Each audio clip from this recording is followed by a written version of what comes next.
আমার ওসমান হাদি ভাই শেষ হয়ে গেল, মানে শেষ। কি সুন্দর কথা বলতো, কি প্রতিবাদী কণ্ঠ তার। কত ভারতের বিরুদ্ধে দেশের যত ষড়যন্ত্র হয়েছে সবগুলোর বিরুদ্ধে আমার ওসমান হাদি ভাই কথা বলেছে। আজকে ওসমান হাদির জন্য আমি আসিফ হুজুর কিংবা আমার সামনে হাজার জনতা নয়, কোটি কোটি মানুষ আজকে ওসমান হাদির জন্য চোখের পানি ফেলছে। সিরাজগঞ্জের ভাইরা, মনটা আজকে বড্ড ভারাক্রান্ত। একটু আগেও কান্না করছিলাম গাড়িতে বসে বসে, চোখের পানি যেন থামছিল না আমার। আপনারা অনেকে জানেন, অনেকে জানেন না, জুলাই বিপ্লবের এক বিশাল নেতা, আমাদের সকলের প্রিয় ভাই ওসমান হাদি আজকে আল্লাহর জিম্মায় চলে গিয়েছে। আজকে আমার ভাই শহীদি মৃত্যুবরণ করেছে। আমরা সিরাজগঞ্জের আজকের এই মাহফিল থেকে দোয়া করছি আল্লাহর কাছে, আল্লাহ যেন আমার ওসমান হাদি ভাইয়ের কবরটাকে জান্নাতুল ফেরদাউসের উঁচু মাকাম নসিব করে দেয়। পরে সবাই এই রক্ত বৃথা যাবে না, এই রক্ত আমরা বৃথা যেতে দেব না।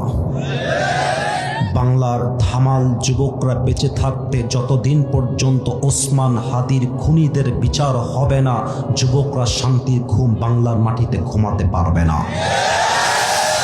আমার ওসমান হাদি ভাই শেষ হয়ে গেল, মানে শেষ। কি সুন্দর কথা বলতো, কি প্রতিবাদী কণ্ঠ তার। কত ভারতের বিরুদ্ধে দেশের যত ষড়যন্ত্র হয়েছে সবগুলোর বিরুদ্ধে আমার ওসমান হাদি ভাই কথা বলেছে। আজকে ওসমান হাদির জন্য আমি আসিফ হুজুর কিংবা আমার সামনে হাজার জনতা নয়, কোটি কোটি মানুষ আজকে ওসমান হাদির জন্য চোখের পানি ফেলছে। সিরাজগঞ্জের ভাইরা, আমি আবারও দোয়া করছি আল্লাহর কাছে, আল্লাহ আমার ওসমান হাদি ভাইয়ের যদি কোনো গুনাহ পৃথিবীতে বেঁচে থাকতে হয়েও থাকে, তুমি তার শহীদি রক্তের বিনিময়ে তার কবরটাকে জান্নাতুল ফেরদাউসের উঁচু মাকাম হিসেবে কবুল করে নাও। পড়ো সবাই আমিন, জোরে সোরে বলেন সবাই আমিন। ইনশাআল্লাহ দেশ একবার আমরা স্বাধীন করেছি। 2024 সালে দেশটাকে আমরা নতুনভাবে আবার স্বাধীন করেছি। তবে জুলাই বিপ্লবের প্রত্যেকটা নেতার কাছে, প্রত্যেকটা ছাত্র জনতার কাছে আমি আসিফ হুজুর একটা বার্তা পৌঁছে দিতে চাই।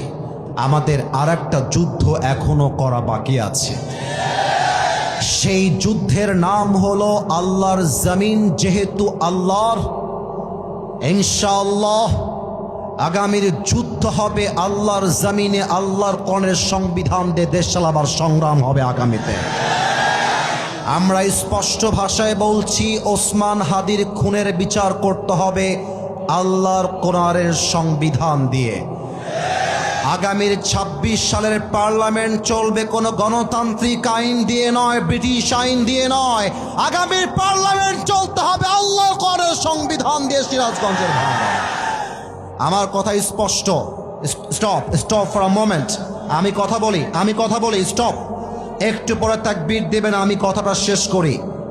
আমরা অনেকে জানতে পেরেছি ওসমান হাদির খুনিরা নাকি বর্ডার ক্রস করে ভারতে পালিয়ে গিয়েছে।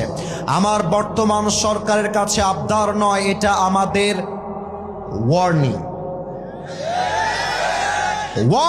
And this is the last warning from the people of Bangladesh.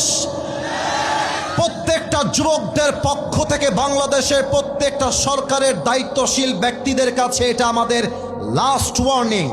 হাদিকে খুন করে যারা ভারতে পালিয়ে গিয়েছে, এদেরকে ভারত থেকে ধরে এনে ঢাকার জাতীয় মসজিদ বাইতুল মুকাররমের সামনে দাঁড় করিয়ে ওদের মাথায় গুলি করে হত্যার রায় পাশ করতে হবে আগামীর বাংলাদেশ।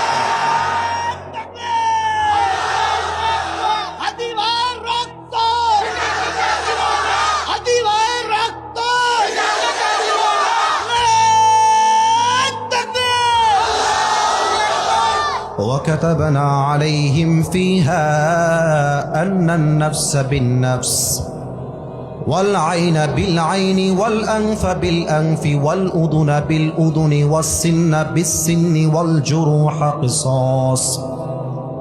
আল্লাহ বলছেন, যে তোমার চোখ তুলে নিবে তুমি তার চোখ তুলে নিবা, যে তোমার হাত ভাঙবে তুমি তার হাত ভেঙে দিবা। চোখের বদলে চোখ, কানের বদলে কান, নাকের বদলে নাক, হাতের বদলে হাত, পায়ের বদলে পা, জানের বদলে জান। অতএব আল্লাহর কোরআন দিয়ে পার্লামেন্ট চলবে, ওসমান হাদির খুনিদের বিচার না হওয়া পর্যন্ত বাংলার ধামাল যুবকরা থামতে পারে না, এই লড়াই থামতে পারে না, এই যুদ্ধ থামতে পারে না। ঠিক কিনা বলো সবাই? আল্লাহ আমার প্রিয় ভাইকে যেন শহীদি মর্যাদা নসিব করে, পড়েন সবাই আমিন।